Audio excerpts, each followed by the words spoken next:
Hi viewers, welcome to our channel. ప్రస్తుతం మనతో పాటు ఇమ్మంది రామారావు గారు సీనియర్ జర్నలిస్ట్ ఉన్నారు. వారితో ఒకసారి మాట్లాడదాం. సార్ నమస్కారం. సార్ నమస్తే బాబు. సార్ సాయి పల్లవి గారు మనకు తెలుసు, ఇక్కడ మనం లేడీ పవర్ స్టార్ అని పిలుచుకుంటారు సార్ చాలా మంది అభిమానులు కూడా. జీరో నెగిటివ్ అంటే ఎక్కువగా ఆమెని విమర్శించే వాళ్ళు చాలా తక్కువగా కనిపిస్తుంటారు మనకి ఇక్కడ. కానీ ఇప్పుడు ఆమె చేస్తున్న ఒక మూవీ వల్ల, ఆమె చేస్తున్న ఒక పాత్ర వల్ల ఆమె పైన విమర్శలు రావడం మనం చూస్తున్నాం సార్. బాలీవుడ్ లో రామాయణం తెరకెక్కిస్తున్నారు. రణబీర్ కపూర్ గారు అండ్ సాయి పల్లవి గారు ఇద్దరు యాక్ట్ చేస్తున్నారు. అందులో సీత పాత్రలో సాయి పల్లవి గారు నటిస్తున్నారు సార్. అయితే సీత పాత్రకు సాయి పల్లవి గారు సెట్ అవ్వరు, ఆమె ముఖంలో పరిపూర్ణత లేదని చెప్పేసి ఈ విధమైన విమర్శలు అయితే రావడం చూస్తున్నాం సార్. అంటే పూర్వం రామాయణం సీరియల్లో యాక్ట్ చేసిన యాక్టర్స్ అందరూ కూడా ఇటువంటి విమర్శలు చేస్తున్నారు. మరి దానికి మీ సమాధానం ఏంటి సార్? ఇది విమర్శలు చేసే వాళ్ళు కూడా వాళ్ళకొక కొంత దూరం ఆలోచించేలా ఉండాలి వాళ్ళు. రామాయణంలో సీత ఎలా ఉందో వీళ్ళు చూసారా? నెంబర్ 1. తర్వాత అరుణ్ గోయల్ ఉన్నాడు కదా, రాముడు అలా ఉంటాడా? మరి అరుణ్ గోయల్ని మీరు రాముడుగా ఒప్పుకుంటే మరి ఎన్టీ రామారావు గారి మాట ఏమిటి? ఎన్టీ రామారావు గారిలాగా ఉంటారా, అరుణ్ గోయల్ లాగా ఉంటారా రాముడు? ఎవరు చూసి వచ్చారు? చూడలేదు. ఎవరైతే మనకి ఇంపుగా ఉంటారో, ఎవరైతే మనకి ఆకర్షణీయంగా ఉంటారో అదే కదా. అది ఎవడైతే మనకి భగవంతుల్లా కనిపిస్తాడో ఆయన్నే నమ్ముతాం. ఆయన్ని నమ్మాం, అరుణ్ గోయల్ని నమ్మాం. ఎందుకంటే ఆ పాత ప్రభావం అలాంటిది. 2-3 భాగాలు చూసేసరికి మనం ఆ పాత్రలోకి వెళ్ళిపోతాం. అరుణ్ గోయల్ కనిపించదు కదా. ఆయనకి హారతులు ఇచ్చారు, కొబ్బరికాయలు కొట్టారు అరుణ్ గోయల్కి, దీపిక్కిని. ఇక్కడ ఎవరైతే అంటే దానికి విమర్శకుడికి ఒక స్థాయి కావాలి. మన రామాయణంలో రామాయణం వర్ణన ప్రకారం సీతగా సాయి పల్లవి 100% సక్సెస్ అవుతుంది. సీత అంటే 3 పిల్లలు తల్లిలా ఉండకూడదు, అంతే కదా. మనం అంటే కళ్యాణ రాముడిని చూడడానికి ఇష్టపడతాం. రామాయణంలో గొప్పతనం ఏంటంటే కళ్యాణ రాముడు, అది చూడడానికి ఇష్టపడతాం. అంటే పసిమి వయసులోనే రాముడికి కళ్యాణం అయింది. కళ్యాణం అయిన రోజునే అడవికి పంపించింది కైకేయి. అంటే ఆ వయసు ఎలా ఉంటుంది? సాయి పల్లవి వయసే ఉంటుంది. అది కాకుండా తిరస్సుని పెట్టేశారనుకోండి, 34 సంవత్సరాల తిరస్సుని చూడడానికి బాగుంటుంది, కానీ ఒకసారి మనం పరిశీలన చేసుకుంటే ఎలాగుంటుంది. అందువలన అంతకుముందు బాపు గారు కూడా జయప్రదని పెట్టాడు సీతగా, అలాగే చంద్రకళను పెట్టాడు సీతగా. ఆ లేలేత వయసులో ఉన్నటువంటి యాక్టర్స్ నటిస్తేనే ఆ సీత పాత్రకి అందం. ఇక్కడ సాయి పల్లవి నేను చాలా చాలా నిశ్చితంగా పరిశీలించాను. సాయి పల్లవి మంచి నటి, గొప్ప నటి. మంచి నటీమణులకి ఏమిటి ఉంటుందంటే ఆ పరకాయ ప్రవేశం చేసినట్టుగా మామూలు కనిపిస్తుంది. ఆ క్యారెక్టర్ వేసేసరికి ఆ క్యారెక్టరే మనకు కనిపిస్తుంది. అర్థమైందా? అలా మౌల్డ్ అయిపోతారు. తనను తాను ఆ కుబుసు ఇలా విడిచినట్టుగా మౌల్డ్ అయిపోయి అరే కరెక్టే అనిపిస్తారన్నమాట. ఆ శక్తి ఊళ్ళో ఉంది. ఈరోజు నేను ఉదయం వెంకటేశ్వర మహాత్సవం సినిమా చూశాను. ఇక్కడ ఈశ్వరలక్ష్మికి సీతకి ఈశ్వరలక్ష్మికి సావిత్రి పద్మావతి, ఈశ్వరలక్ష్మి లక్ష్మీదేవి. వాళ్ళు ఏమిటయ్యా నువ్వు ఇలా చేసావు, నాకు అసలు అది పారాన్ని ఆరకముందే నాకు మోసం చేసావు ఎందుకని సావిత్రి, రే నన్ను కట్టుకున్నావే, ఎక్కడైనా లక్ష్మీనారాయణలు అంటారు కానీ నారాయణ అంటే నా పేరు ముందు తగిలించుకొని నన్ను ఎందుకు వెనక్కి తోస్తావని ఈ లక్ష్మీదేవి అంటుంది. ఆ వాదన చేస్తున్నప్పుడు నాకు అనిపించింది అసలు నిజంగా పద్మావతే అని అన్నట్టు అనిపించింది మాట. సావిత్రిలా కనబాల.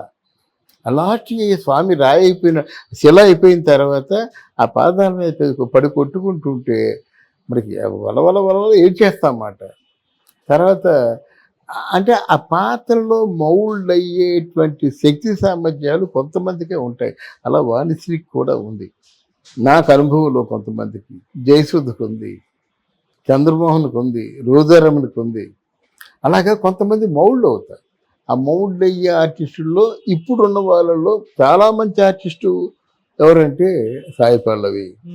నాగ చైతన్య పక్కని లవ్ స్టోరీలో లిప్పులాకి ఇచ్చినా మనల్ని రంజింపజేస్తుంది. సీతల ఎలా వంక పెట్టి ఏదో దీవించినట్టున్నా రంజింపజేస్తుంది అన్నమాట. అది ఆవిడ గొప్పతనం. అంతేగాని సీతలాగా ఇవి లేదంటే ఎవరు చూసొచ్చారు సీతని? సీతని తలపింప చేస్తే చాలు. సీత ఎలాగుందో ఎవరు చూడలేదు. ఎక్కడో మూలాధారం వాల్మీకి రామాయణంలో ఇలాగుంటుంది, ఇంతలేసి కళ్ళుంటాయి, ఇంత చక్కని సంపంగి పువ్వు లాంటి ముక్కు అని చెప్తారు. అలాగ అందరూ ఉంటారా? ఉండరు కదా. కనీసం ఆ క్యారెక్టరిస్టిక్స్ ఉన్నా సరే మనకి పర్వాలేదు అన్నమాట. అంటే ఆవిడ తాలూకు పోలికలు కానీ, ఆవిడ తాలూకు కొంత అంటే మ్యానరిజం మనం చూడలేదు. అంటే ఆవిడ నడవడికలు వర్ణిస్తారు కదా, ఇలా ఉండేది, ఇలా చేతులు వంకరగా తిప్పింది, అలా చేసిందని చెప్తారు కదా. ఆ సీతామ్మ తల్లి తాలూకు యాంబియన్స్ వర్ణనకి న్యాయం చేసేలాగా ఉంటే చాలు. కంటే దాని నూరు కూడా సాయి పల్లవి న్యాయం చేస్తుంది. ఓకే. ఇటు రణబీర్ కపూర్ సార్, బాలీవుడ్ హీరో తెలిసిందే, ఆయన పైన కూడా విమర్శలు వస్తున్నాయి. రాముని పాత్రలో అసలు సూటుగాడు, అంటే ఆయన క్యారెక్టర్ వేరు అని చెప్పేసి కంగనా రనౌత్ లాంటి వాళ్ళు కూడా విమర్శలు చేశారు. అంటే ఎందుకు రామాయణం సినిమాలు కానీ ఏమైనా తెరకిచ్చినప్పుడు వీళ్ళు సూట్ గారు అని చెప్పేసి ఒక విమర్శ అయితే ఎప్పుడు వస్తుంది. అవునవును, విమర్శలు అంటే ఇక్కడ ఒకటి ఉందండి. ఇప్పుడు ఆది పురుషులో మన ప్రభాస్ రాముడు యాక్ట్ చేశాడు. అంటే 6 అడుగులు 2 అంగుళాలు. రాముడు అంత పొడవు ఉన్నాడా ఒక ప్రశ్న.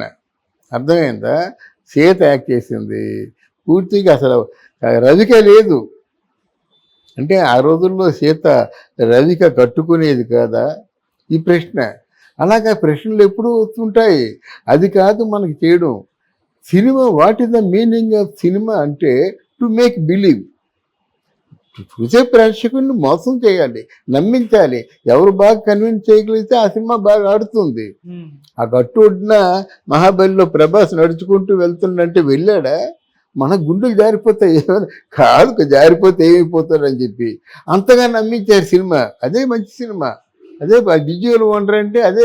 దాన్నే ప్రపంచం అంతా నీరాజనాలు పట్టింది. కానీ సార్ ఇప్పుడు దేశంలో ఆది పురుష్ సినిమా రావడం కాస్త చాలా మంది డిసప్పాయింట్ చేసింది. అంటే అవును, రాముని భక్తులు కానివ్వండి వీళ్ళందరినీ కూడా మళ్ళీ ఇప్పుడు రామాయణ మూవీ చూస్తున్నాం, దీన్ని ఏ విధంగా తీస్తారు అని చెప్పేసి ఒక అనుమానం అయితే అందరిలో ఉంది సార్. మరి ఆ మూవీ ఎలా ఉండబోతుంది అంటారు?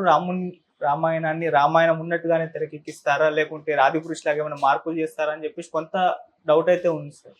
ఆది పురుషుడి అసలు దాన్ని పారేయాలండి ఆ సినిమాని. ఆది పురుషు గురించి మాట్లాడతారేంటి? అది కాదు. అక్కడ రామాయణంలో ఉన్న గొప్ప సన్నివేశాల్ని, రామాయణంలో ఉన్న మెలో డ్రామాని, రామాయణంలో ఉన్న ఎంటర్టైన్మెంట్ని తీసుకుందాక అంట ఇవేవి మిస్ కాకుండా ఆ రావణ సంగ్రామంతో ముగించినట్టయితే విభీషణుడు పట్టాభిషేకం, రాముడు భూ ప్రవేశం, సీతారాములు భూ ప్రవేశం చేస్తే చాలా బాగుంటుంది. దాన్ని గ్రిస్ప్గా అంటే స్క్రీన్ పే రాసుకోవాలన్నమాట. ఎక్కడ ఒక సుందరమైన ఆనందకరమైన మనసును చెమర్చేటువంటి, కళ్ళు చెమర్చేటువంటి సన్నివేశాలు ఉన్నాయో ఒక సన్నివేశం కూడా మిస్ కాకూడదు.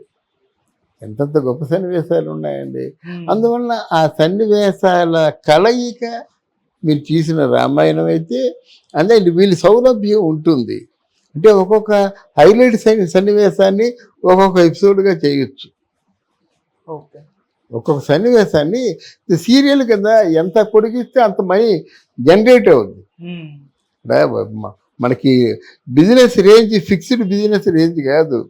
సపోజ్ ఆ సినిమా సీరియల్ బాగా క్లిక్ అయింది, నా సీరియల్ ఎలాగైతే 5-6 సంవత్సరాలు 7 సంవత్సరాలు 11 సంవత్సరాలు అవుతాయో అలా పొడిగించినాయండి. వచ్చిన నష్టం ఏంటి? నన్ను చూస్తారు. రామాయణానికి ప్రత్యేకించి బాగా ఆకర్షించినట్టయితే భక్తులు ఉన్నారు, ప్రేక్షకులు ఉన్నారు. అది చెప్పేది ఏంటంటే, నేను మంచి మంచి సన్నివేశాలు ఉన్నాయండి. అది ఫర్ ఎగ్జాంపుల్ ఆంజనేయ స్వామి సీతమ్మ వారిని అడిగాడు, అమ్మ మీరు ఇక్కడ బొట్టు పెట్టుకుంటున్నారు, పాపిట్లో ఏమిటి బొట్టు అని అడిగారు.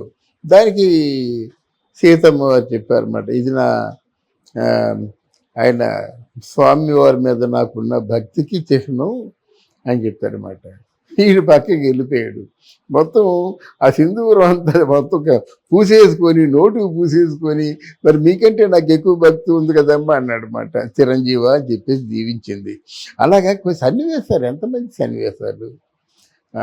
తర్వాత లక్ష్మణుడు ఆ, మూర్చపోయినప్పుడు ఒక మానవ మాతృడుగా, ఒక మానవుడు ఎలాగైతే బోరున విలిపిస్తాడో, లక్ష్మణుడు లేకపోతే నా బ్రతికెందుకు అని చెప్పేసి ఆయన కూడా మరణానికి సిద్ధపడతాడు.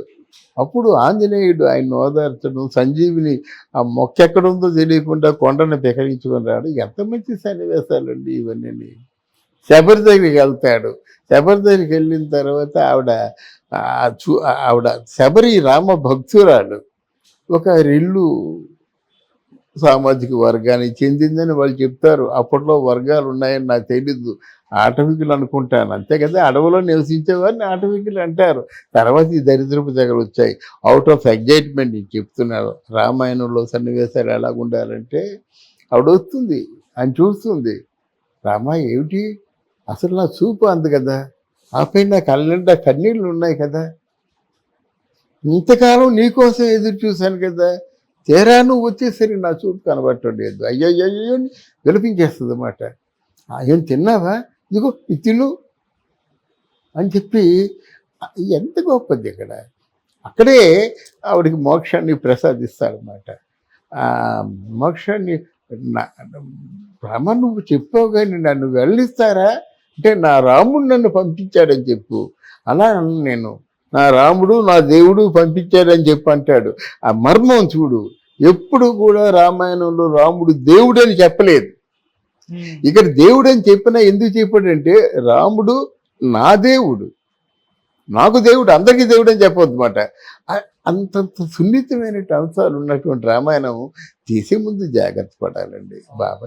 మా బోటోలో బాధ అనిపిస్తుంది కొంత తెలిసిన వాడికి మాట. డెఫినెట్గా ఈ తాలూకు రణబీరు, ఈ సాయి పల్లవుల తాలూకు అది సూపర్ హిట్ అవుతుందని అనుకుంటున్నాను.